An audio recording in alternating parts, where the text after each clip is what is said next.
eager and ready to start, so I'm going to move that House File 2015 be laid over for possible inclusion in an omnibus bill. Representative Lislegard. Thank you, Mr. Chair and committee members. House File 2015 provides a state response to the growing problem posed by the emerald ash borer infestation.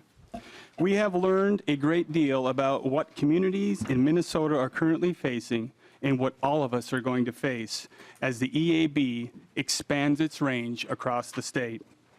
We have a number of communities on the eastern side of Minnesota, including metro area, who are already dealing with the expense of removing and replacing ash trees that make up a significant portion of urban canopy. This bill identifies jurisdictions that will be eligible to seek funding through the EAB response program to be administered by the Department of Natural Resources. The bill also indicates the type of work that will be appropriated for program funding. I have with me today a number of witnesses who can speak to this bill and answer any questions you may have. First, I have County Commissioner Victoria Reinhardt from Ramsey County. Ms. Reinhardt. Thank you. Yes, I am Victoria Reinhardt. I'm a member of the Ramsey County Board of Commissioners, and I currently serve as chair of the Partnership on Waste to Energy, which is Hennepin, Ramsey, and Washington counties. And I'm also here speaking on behalf of, in support of this bill on behalf of the Association of Minnesota Counties. I know that you're on a tight time frame, so I think you all know that emerald ash borer is a big problem. I'm just going to go with that. And that there are three categories, and I'm only going to touch on one then, is tree removal, tree replacement, and wood waste management. Counties in Minnesota are responsible for waste management, including trees, and so that's the part that I'm going to talk about. If you have questions about the other, I'm open for it. We estimate that in the metropolitan area, there will be over 1.67 million tons of wood waste requiring disposal as a result of emerald ash borer. And I know that there's been a lot of questions about, well, why is this different than Dutch elm disease of the 1960s, 70s, and 80s? And there's some big differences. One is that wood waste now cannot be buried in landfills. It's banned from there, nor can it be placed in the trash, and open burning is not allowed. There aren't very many markets for this, for use in products, but for mulch, I should say, but those are quite limited. So the most reliable way to currently manage wood waste is using biomass energy plants, which produce energy for heating and electricity. And this bill would support the necessary market. Without the reliable market for wood waste, we could see stockpiling, and that carries a big risk of spontaneous combustion, which is what happened when we had huge piles of Dutch elmwood disease, or diseased Dutch elm. It burned in St. Paul and created hazardous smoke for many months. And there are just few legal ways to deal with it, and I think we can expect that there will be more illegal dumping and of the waste. So again, if you have more questions on this, I'd be happy to answer them, but right now I skipped over most of it and just would appreciate your support because we really need this. Counties cannot meet our goals for waste management without it, and this is a market that we need. Thank you. Thank you, Mr. Chair, members of the committee. Craig Johnson with the League of Minnesota Cities. Also very grateful for the author bringing this bill forward and the committee taking the time to do it on a busy deadline schedule. The League very strongly supports this. I'm also here making comments on behalf of Hennepin County supporting it. They asked me to add their name to the list. The cities are the front line of where this pest is being dealt with right now. We've had some pretty extensive discussions in a number of committees. Just very briefly, in Minnesota right now, we have 17 counties that are under quarantine for emerald ash borer. That's every county in the east central part of the state and the southeastern part of the state, all of them. Martin County has just been added in the last year, and the southern third of St. Louis County, including the city of Duluth, is now under quarantine. So it is quickly becoming a statewide issue, and it will continue to spread. That's not going to stop based on what we do here. What is important is that this is a pest that if we do not slow it down, it can be financially impossible for our communities to deal with it. If you have a large percentage of the trees in your community, and you will hear about this later from one of our people who deals with urban forestry, you can have impossibly high costs that are suddenly hitting your city budget with no way to prepare for them. These trees die very quickly, and they are a real public safety risk when they do. And as I think people are aware, after the Dutch elm problems of the 70s, a significant portion of our boulevard trees and park trees were replaced with ash trees, and they will all eventually die from this beetle. So it's just a matter of trying to pace that out and potentially come up with some other solutions in the meantime. And for the next 5 years or so, the cities are where that's going to be happening. The real long-term issue, though, is our northern black ash forests, which are 900 million black ash trees and are a major part of the ecosystem of northern Minnesota that is what we're trying to defend right now and what we need to be ready to deal with before it becomes a crisis there.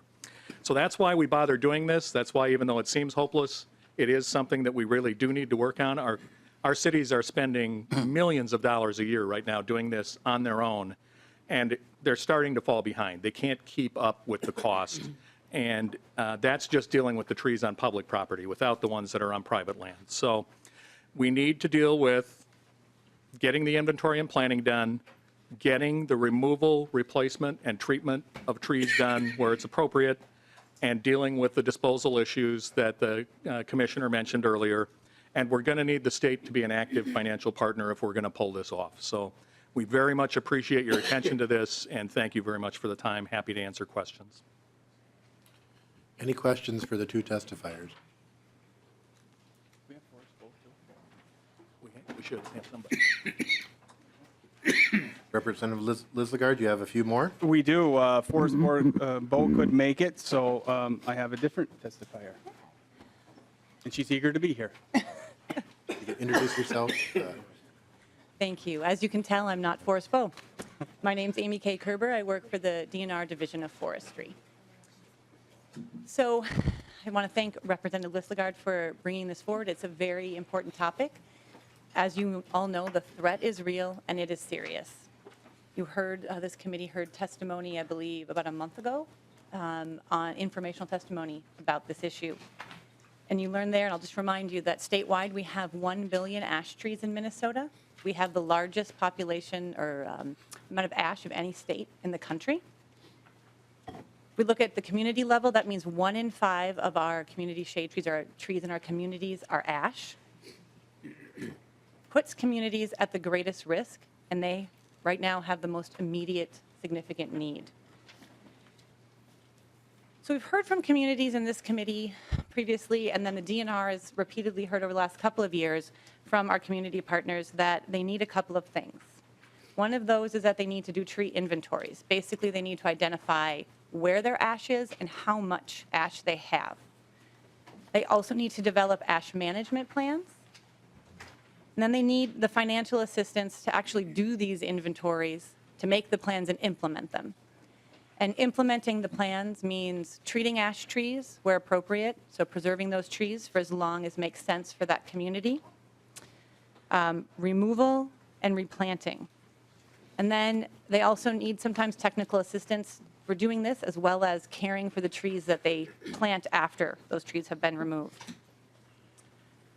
Ultimately, if communities are not able to have the financial needs and technical assistance to manage the ash and emerald ash borer situation, they will have communities full of standing dead ash. And if these communities are not able to manage it, that means they've increased the risk of spreading emerald ash borer to neighboring communities and then onto the ash forests in our state, which will have much broader environmental effects and impacts for us all to deal with later. Under this bill, the DNR is able to provide the assistance and support to communities to get this work done. And we know that this approach is a way for Minnesota to spread the costs to address EAB over several years and more easily absorb its impacts over time. We look forward to working with the bill author and partners as this moves forward. Thank you. Thank you. Thank you, Mr. Chair. Thank you, committee members. My name is Karen Zumak, and I am the Director of Community Forestry for Tree Trust. I am also the president of the Minnesota Shade Tree Advisory Committee, the state's tree board. I've been here talking with you and various members of your colleagues to talk about emerald ash borer for the past 5 sessions. So I won't go too far into the details except that EAB is indeed a big problem. We know that trees have value in our communities. The U.S. Forest Service has put together a really fantastic benefits calculator that really gives us those benefits of those trees in our urban and community forests. So when we're talking about ash trees, we're talking about an 18-inch ash tree, and that's going to provide about $168 worth of benefits to that community each year. Those benefits include stormwater benefits, stormwater mitigation, urban heat island mitigation, carbon sequestration and avoidance by providing shade and cooling, all those things that you just never really attribute quantifiably to a tree. And those benefits only increase in value over time. So when we lose a large amount of trees in a short period of time, there are significant environmental impacts. So I thought for fun, what I would do is take a look at each one of your districts and pick out a community in each of your districts. I have the rapid assessment data that was put together by the Department of Natural Resources in 2010 that gives a community a pretty good snapshot of what they have in their urban and community forests. So these are trees that are mowed around. We're not talking about forested areas. So for the committee members sitting around the table, I only counted Minneapolis once. Didn't want to skew the results.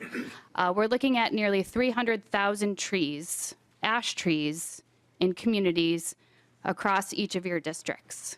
So together, combined, we're talking about 300,000 trees, just picking one community out of your districts. So every community in Minnesota will be impacted by this. Small communities, large communities. Some of those smaller ones have nearly 60% ash trees planted in their communities. Significant impact with very, very little support with a forestry department or a public works department. Replanting 2 generations. It takes 2 generations to restore the tree canopy and restore those benefits after an invasion like emerald ash borer. We need funding to help communities manage this pest. We can't wait any longer. We can't wait for the day when it shows up in the black ash swamps of northern Minnesota. We need this funding now so we can really plan and manage this in a way that no other state has been able to do. I welcome your questions. I'm happy to share the data from each of the communities that I picked for you if you're interested. And thank you again for your time. Thank you. Any questions for the testifiers? Okay. Okay. Next testifier.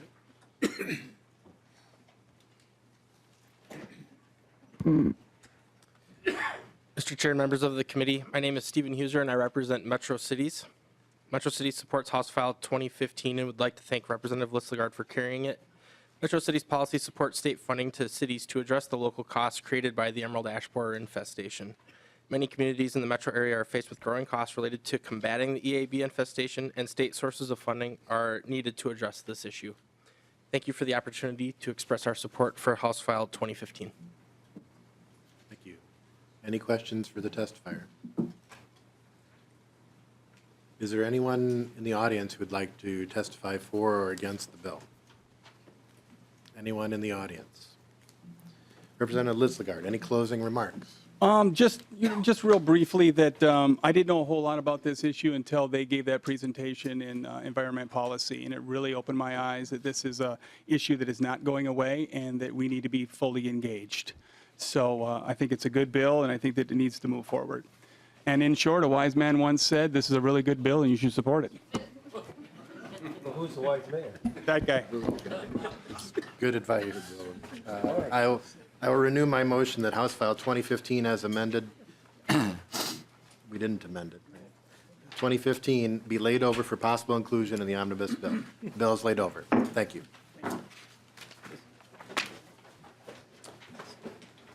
Representative Claflin will assume the chair. Take it easy on him now.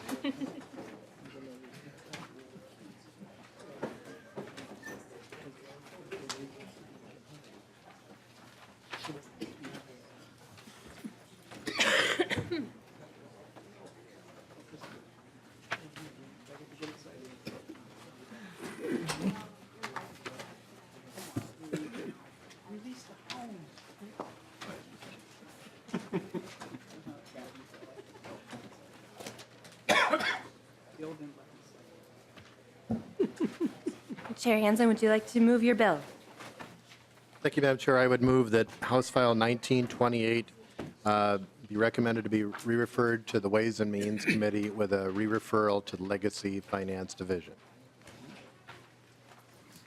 And Representative Hansen has the DE3 amendment. Representative Hansen, please present the amendment. The DE amendment was posted yesterday. I'm going to go through a couple of things. I'd encourage folks to look at the 1928 original bill. The bill is about $260 million of funding from the Clean Water Fund, the Legacy Fund. Because of a decrease in the sales tax revenue, we had to cut about 1.5 million roughly from that amount. And then the DE amendment changes approximately about 15 million reallocating dollars within the funds. I'm going to walk through kind of the changes. There should be a spreadsheet in your packet. The major changes are as follows. Forever Green was increased from 1.65 million a year to 5 million a year. The following items were removed: technical assistance, academic research and evaluation, and vegetative cover and soil health. This is in the Department of Agriculture. On line 2.29 and 2.30, that appropriation to increase monitoring for pesticides and pesticide degradants.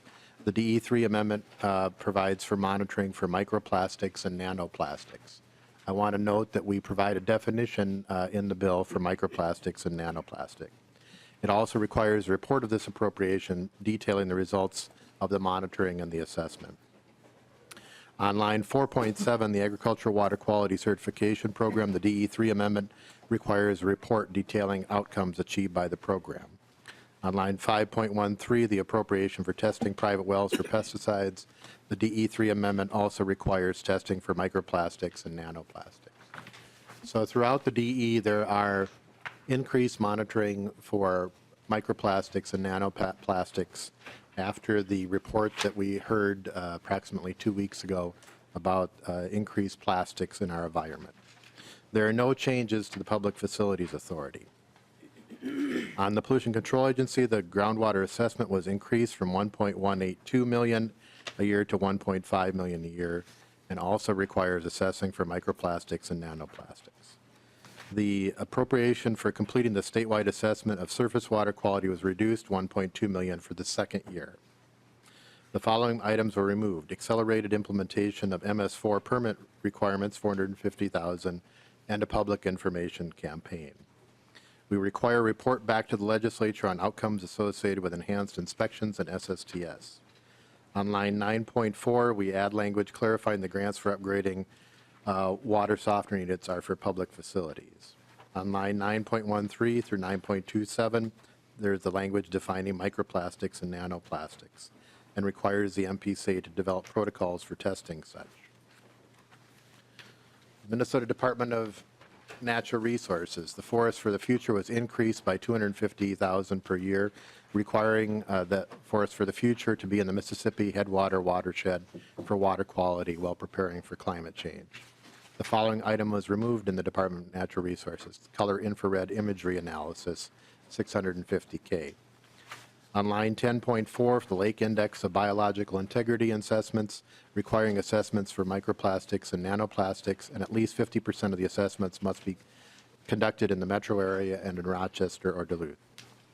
On line 10.11, when you're assessing for mercury, also requiring assessment for microplastics and nanoplastics. For the Board of Water and Soil Resources, targeted wellhead and drinking water protection was increased from 2.375 million a year to 5 million a year. It removes the reference to alternative management pools in the MDA nitrogen fertilizer management plan.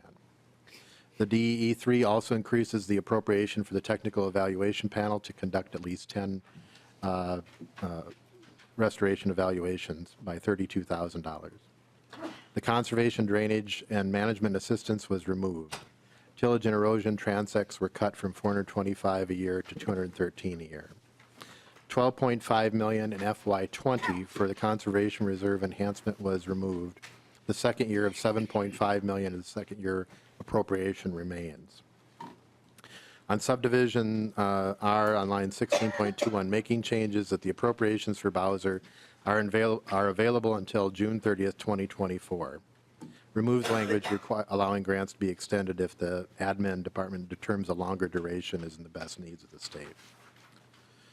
Minnesota Department of Health increases the drinking water contaminants of emerging concern program by $7.542 million for the biennium, requiring developing and adopting at least 8 health risk limits, requiring preliminary report by January 15th that identifies health risk limits and water quality monitoring protocols to be implemented, surface waters to be tested, and the list of contaminants to test for, requiring a final report on the outcomes by 2022.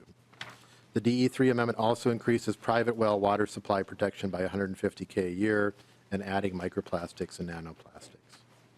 The DE3 amendment includes $1.39 million for grants or loans for inflow and infiltration reduction programs. The University of Minnesota, the DE3 removes a $343,000 appropriation for clean water return on investment pilot and clarifies the appropriation on stormwater BMP performance is for municipal stormwater practices. The Legislative Coordinating Commission is reduced from $15K to $9K. Legislative oversight, as similar to the Lislegard-Sams bill that was passed, this requires a House and Senate Finance and Legacy Committee to convene a joint hearing to evaluate the effectiveness of the Clean Water Council and receive reports on the council from the legislative auditor no later than June 30th, 2020, and every 4 years.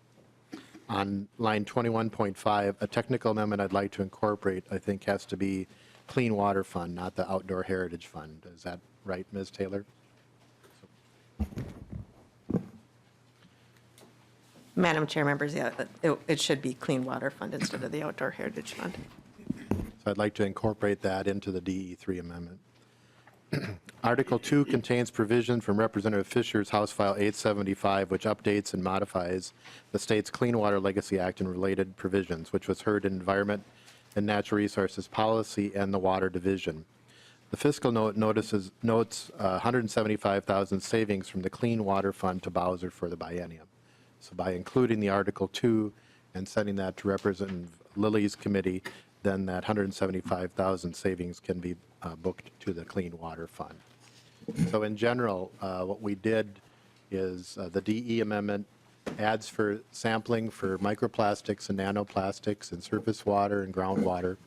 It cuts the first year of CREP and reallocates that money to drinking water and also Forever Green.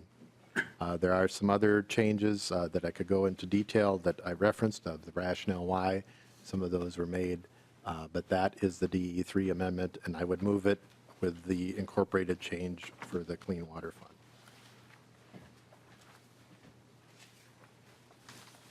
Fund.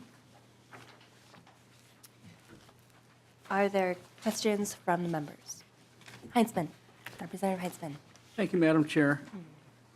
Just a couple of things. Number one, I'm not seeing it. I'm sure it's here somewhere. What is the reserve in the Clean Water Fund? Do we know that? Somebody in House Research probably does. Madam Chair, Representative Heinzman, the statutory language requires a 5% reserve of the tax receipts from the last forecast. So this would leave a balance of $5,887,000 at the end of the biennium, which would be the 5% reserve. It can be found on line 98 of the spreadsheet. If that answered your question. Representative Heinzman. Yes, thank you, Madam Chair.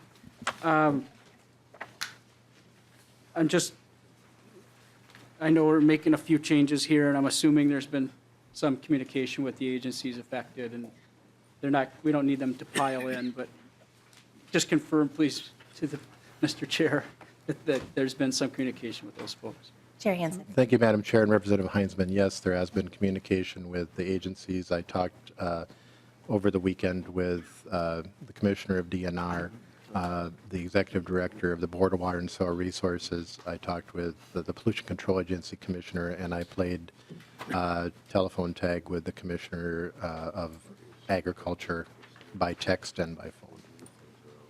Representative Heinzman. All right, thank you, Madam Chair. So just confirming everybody was basically happy. They're not running down to say they have an issue of any kind, so I'm assuming they are. Chair Hansen. Madam Chair, I wouldn't say that they are happy, but I think they understand what we were doing, and I'm happy for them to testify and express their concerns. I'm sure they have some. Representative Backer.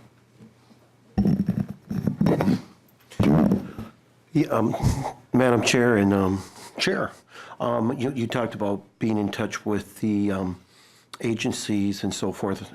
Appreciate that. Have you been in touch on the Senate side at all? Have you been in touch with them, or don't know where that's coming, or seeing what's coming down the path on that? Chair Hansen. Madam Chair and Representative Backer, I'm always looking forward to conference committees, but this would be Representative Lilly's conference committee that would be working with the Senate. So our task here is moving it forward, and I have not been in contact with them. Thank you. Are there any other questions, or is there anyone in the audience who would like to testify on the DE3 amendment? And please introduce yourself for the record. Good evening, Madam Chair. My name is Paul Gardner. I'm the administrator for the Clean Water Council. The Clean Water Council is a group of 17 members appointed by the governor and makes recommendations for how to use the Clean Water Fund. There are certainly some intriguing ideas here, but the council has asked me to express that it's standing by its recommendations that are in the bill as originally introduced. It's not that there aren't some interesting ideas here. We don't have a monopoly on good ideas. But with 24 hours, we haven't been able to really parse out how all the interlocking parts will interact if you take one out and put it somewhere else. I'm not saying it couldn't work, but at the next committee stop, we'll probably have a more thorough analysis for that. This does reflect about a 9% change, or 9% of the recommendations are being removed and reinserted in different places. I will say there's only one new line item here. It's not as if there's ideas being brought out of the ether, so that's fine. And Representative Hansen has expressed some interest in some of these ideas. And as someone who's had experience in solid waste, the issue on plastics is intriguing. I don't know the technology behind the testing, but it's of interest. I just wanted to leave you and say that the governor's office did give me a call this morning and said that Governor Walz expressed interest in keeping the recommendations as submitted. But this is a different branch of government, so you may do as you will. Thank you. Thank you. Representative Lewick. Thank you, Madam Chair. One of the areas I'm curious about, looks like we're going to make a significant adjustment to the amount of dollars that's available for CREP. Does that have a federal matching implication? If it does, do we have any numbers on that? Chair Hansen. Madam Chair and Representative Lewick, the state of Minnesota has been very generous in matching the federal allocation for CREP. I know that Mr. Hagermeyer has a spreadsheet of the appropriations where we've provided a Clean Water Fund, Outdoor Heritage Fund, Environment and Natural Resources Trust Fund, bonding dollars, Outdoor Heritage Fund, bonding dollars, and then more bonding dollars. So roughly, and Mr. Hagermeyer could correct me if I'm wrong, we've allocated or appropriated about $140 million, and by the House estimate, we've expended about 30. Mr. Hagermeyer? Mr. Hagermeyer. Madam Chair, Representative Hansen, I do have a tracking sheet of all the appropriations that have gone to the CREP match. It's been $141,291,000 to date. It was originally $150 million match. That's $175 for the round out, so there'd be about $34 million remaining. The program has a 2.3 to 1 match from the federal funds to state funds. Based on information that the Board of Water and Soil Resources provided to the committee earlier this year, I think they've funded about 12,000 acres, and as an estimate, I think the state share is probably around $30 million on that, but Bowser could certainly correct me if that's a different number. Representative Lewick. A follow-up. So if we, it's pretty, it would look like we're going to leave at least some federal dollars potentially on the table for now. Is there another place where that's going to be made up, or are we just going to forego those federal matching dollars, I guess? Representative Hansen. Madam Chair and Representative Lewick, there is no end date on the CREP agreement. So I think the key point here is if we've appropriated $140 million and we've spent about 30, that's why I provide this. I took from the first year to give time for catch-up. I think we had testimony in the committee that because of the delay at the Farm Bill expiration and because of the government shutdown, that there was a pause in terms of things. So providing for the second year of the appropriation would allow the Board of Water and Sewer Resources and landowners to catch up.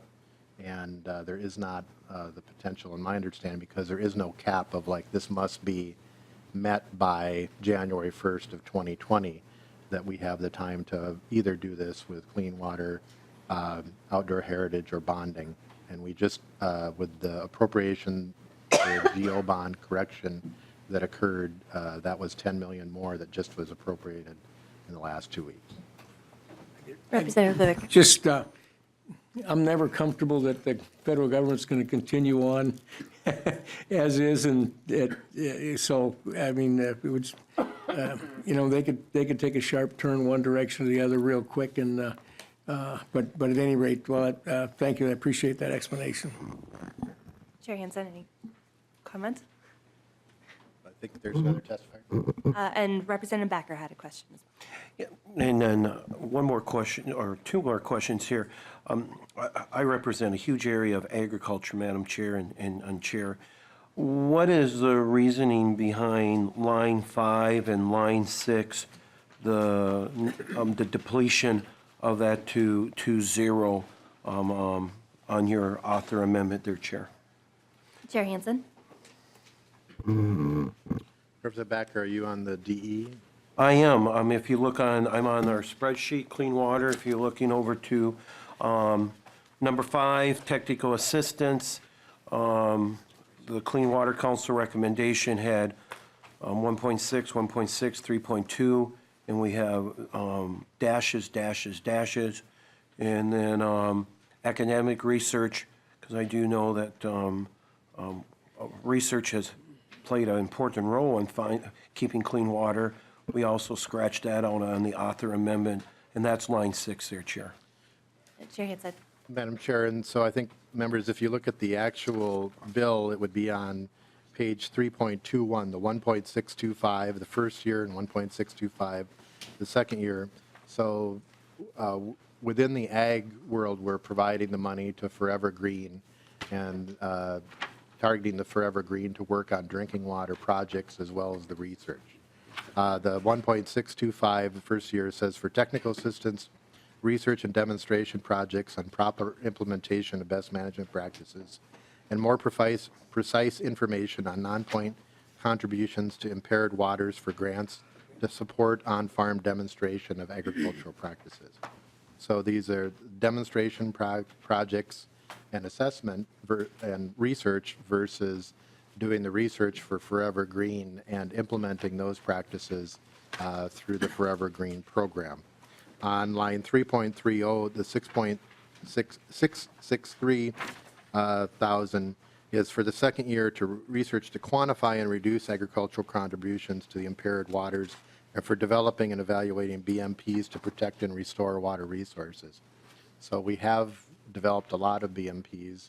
The program where the dollars are going, again, is into programs, projects in the ground for drinking water. So in general, there's a lot more drinking water projects with easements for wellhead protection. That's where those dollars are. So we need a choice of, rather than continuing the demonstration projects and BMP development and BMP research, to do actual projects in the ground and targeting those for drinking water. Representative Backer. No further questions. Thank you. Right now. Representative Hansen. Thank you, Madam Chair. I just wanted to quickly check, is the Department of Ag here? Could they speak to this?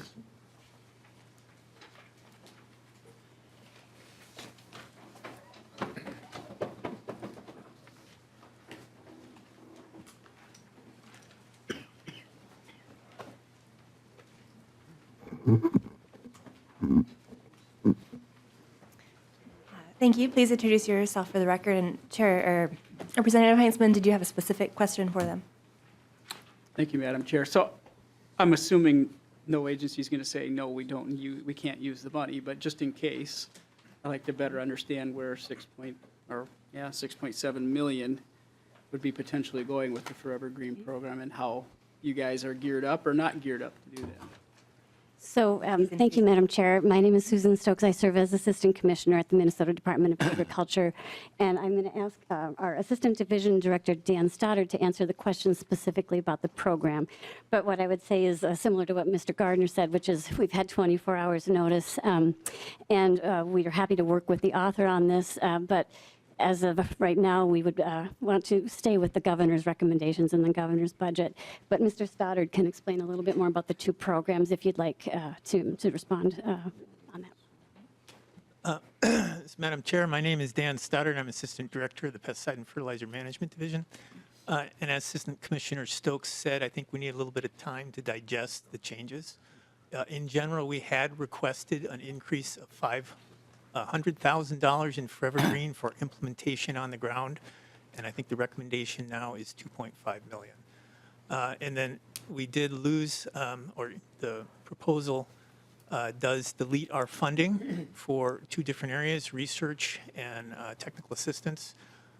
Both of those areas we think do provide value. Technical assistance in particular is really the primary funding source for clean water funds to provide information on agricultural practices to demonstrate and evaluate them in the field with the ag community. Representative Heinzman. Thank you, Madam Chair. That actually really helps. I'm trying to better understand, and that really shines a light on kind of some of the things that are going to potentially disappear here. What happens to those programs since they're eliminated from this line item?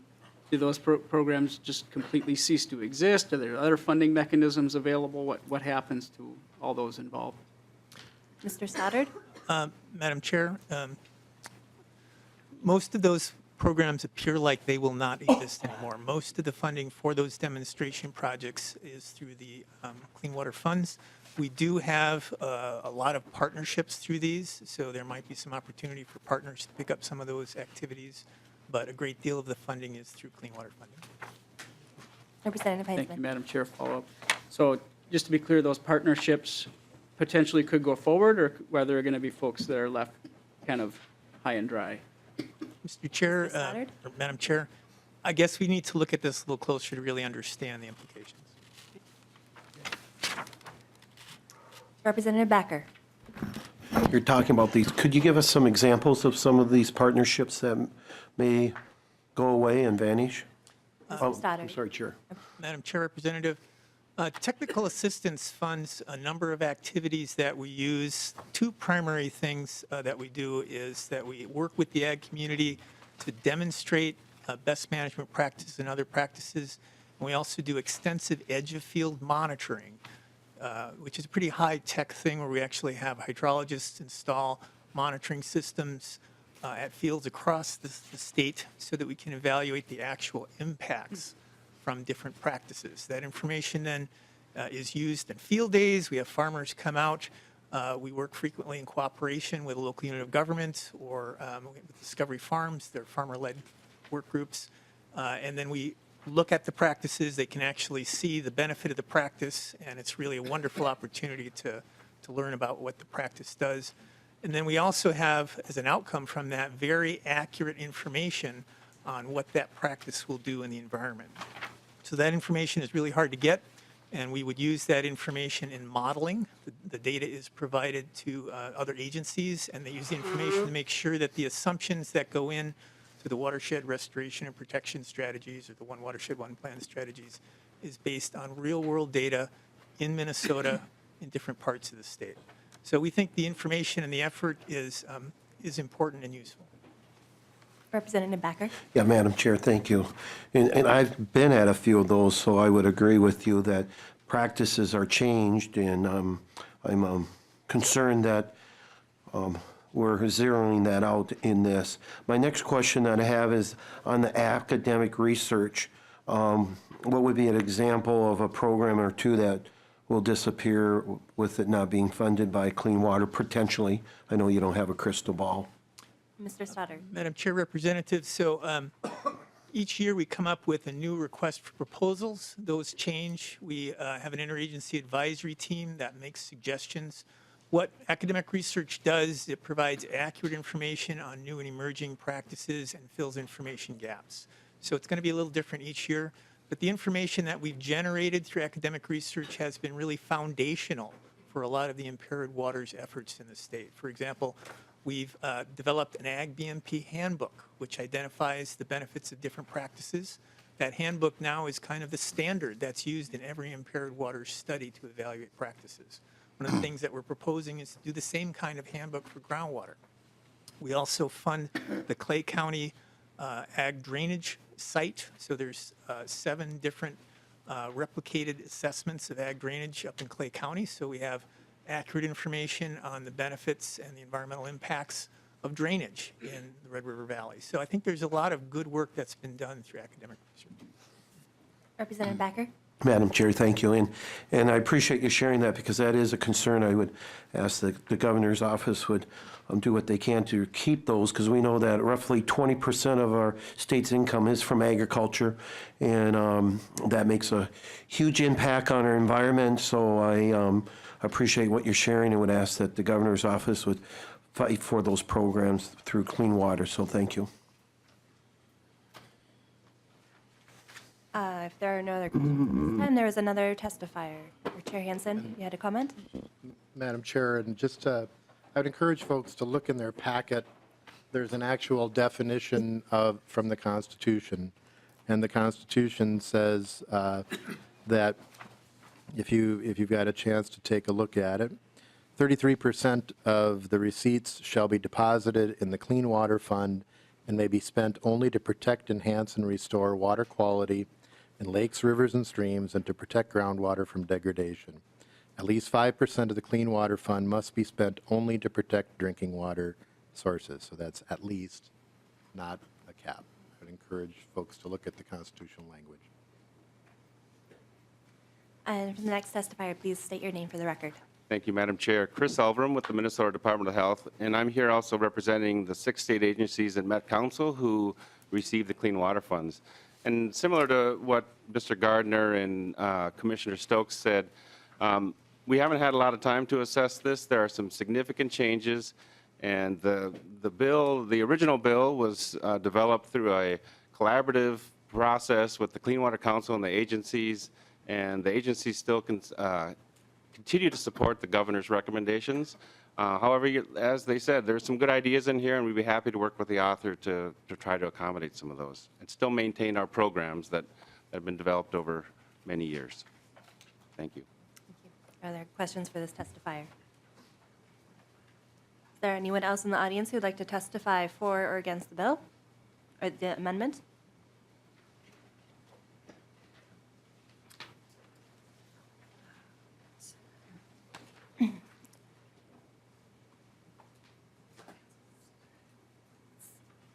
Representative Hansen moves the DE3 amendment. All those in favor, please signify by saying aye. Aye. Those opposed? The motion prevails. The amendment is adopted. I would move House File 1928 as amended be re-referred to the Ways and Means Committee with a re-referral to the Legacy Finance Division. All those in favor, please signify by saying aye. Aye. And those opposed? Aye. The motion prevails. We are adjourned.